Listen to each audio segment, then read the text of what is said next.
मैं ना मेरे बेटे को उठा पा रहा था, मैं एक नॉर्मल लाइफ बिल्कुल भी नहीं जी पा रहा था। और फिर डॉक्टर्स को दिखाया तो उन्होंने मुझे इनहेलर सजेस्ट किया और फिर टेस्ट में दिखाया कि 95% लंग्स कंप्लीटली डैमेज हो चुके हैं। 95% लंग्स आपके डैमेज हो गए हाँ, थे। और पूरी लाइफ टाइम मुझे इनहेलर्स पे रहना पड़ेगा एंड मैं एक नॉर्मल लाइफस्टाइल नहीं कर सकता, जिम नहीं जा सकता, कुछ नहीं कर सकता, ये सारी चीज़ें उन्होंने कहा।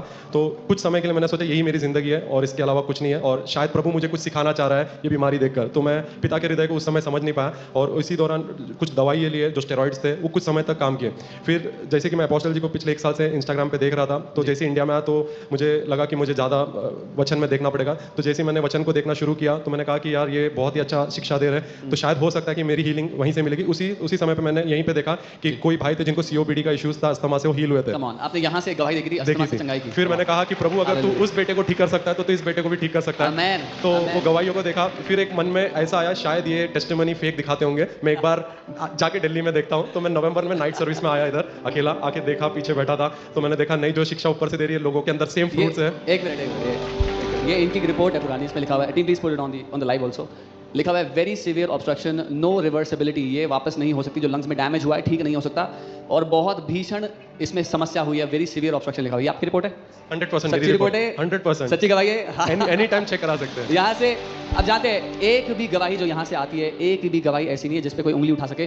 डॉक्टरों की लिखी हुई रिपोर्ट साथ लेके आते हैं लोग, और हमारे डॉक्टर्स का पैनल है जो पहले उन रिपोर्टों को वेरीफाई करते हैं, बोलते हैं ये सही है, इसको दिखा सकते हैं। आमेन। सो यस, बताइए। फिर लगा कि यार अभी मुझे प्लांटेड होना चाहिए, रूटेड होना चाहिए एफओएलजे में, तो इजी नहीं था पुरानी मिनिस्ट्री से बाहर निकलने में। तो वहाँ पे भी कुछ ऐसी चीज़ें बोली गई कि क्योंकि पुरानी मिनिस्ट्री में बहुत सारे एक्टिव था, तो बोले क्या करेगा अभी एफओएलजे जाके, ताली बजाएगा बैठ के। तो मैं बोला ताली तो नहीं बजाऊंगा बट बेटा ज़रूर बनूंगा घर का। आमेन। और बेटा बनने के बाद ये समझ में आया कि मेरे पिता का हृदय क्या है, कि कैसी ज़िंदगी जीनी चाहिए। फिर जैसे ही मैंने मुंबई के जो लीडर है जितेश भैया से मिला, और उन्होंने पहली बार मिला, उन्होंने, मैं कोई भी ऐसे व्यक्ति को नहीं देखा है जो अपना टाइम देते किसी अनजान व्यक्ति के लिए। उन्होंने 3 घंटा मेरे साथ बैठकर सारी बातें मेरी सुनी, कोई कंडेमिनेशन नहीं, कोई गिल्ड नहीं, कोई उस रीति से मुझे देखा नहीं, और उन्होंने मुझे सिखाया कि कैसे घोषणाएं करना है। फिर मैंने घोषणाएं की लिस्ट बनाई, फिर लंग्स का एक फोटो बनाया, तो उस चीज़ को मैं रिपीटेडली डे नाइट, वॉशरूम में, लिफ्ट में, गाड़ी चलाते हुए सारी जगहों पर बोलता रहा, एंड हल्के हल्के सिम्टम्स कम होते गए। फिर यही वो तस्वीर है जो आप कह रहे हैं, बात कर रहे हैं, डिक्लेरेशन, जिसमें आपने लिखा है कि निश्चय यीशु मसीह ने प्रतीक के अस्थमा को ले लिया, उसके सारे इन्फेक्शन, एलर्जी को अपने ऊपर ले लिया, और उसके कोड़े खाने से प्रतीक चंगे हो चुके हैं। Come on, yes please.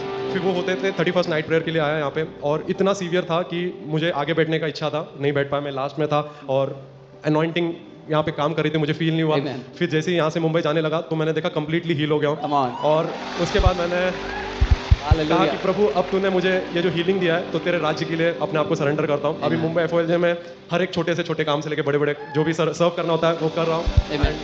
आपने बताया था कि आप ना तो सीढ़ी चढ़ पाते थे, ना ढंग से चल पाते थे, अपने बेटे तक को नहीं उठा पाते थे, हैवी काम करने को डॉक्टर ने मना कर दिया था।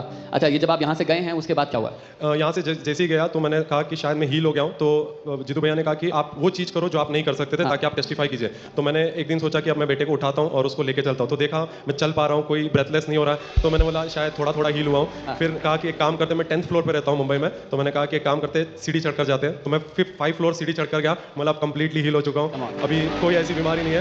और इसी दौरान है ना एक चीज़ और सीखा कि हील होने के बाद शायद वापस से एक बार सिम्टम्स आएंगे, तभी भी फिर से अपना डिक्लेरेशन को वापस से लिया, फिर वापस से टाइम किया, और अभी परमानेंटली एकदम हील्ड हो चुका हूँ, सब कुछ कर सकता हूँ जो पहले नहीं कर पाता था। अब जानते जब पिछली दफा प्रतीक यहाँ आए थे, मैं उनसे तब भी मिला था, मैंने उनकी गवाही तब भी सुनी थी, पर हमने उनकी गवाही आपको इसलिए नहीं दिखाई थी क्योंकि वो रिपोर्ट में अभी नहीं आया था। जैसे ही रिपोर्ट में आया है कि नॉर्मल हो चुका है, प्रतीक आपके सामने खड़े गवाही दे रहे हैं। कम ऑन, ये एक ही आदमी की 2 अलग रिपोर्टें हैं। हम परमेश्वर की महिमा करते हैं। आमेन। और अभी आप आराम से चल फिर पाते हैं।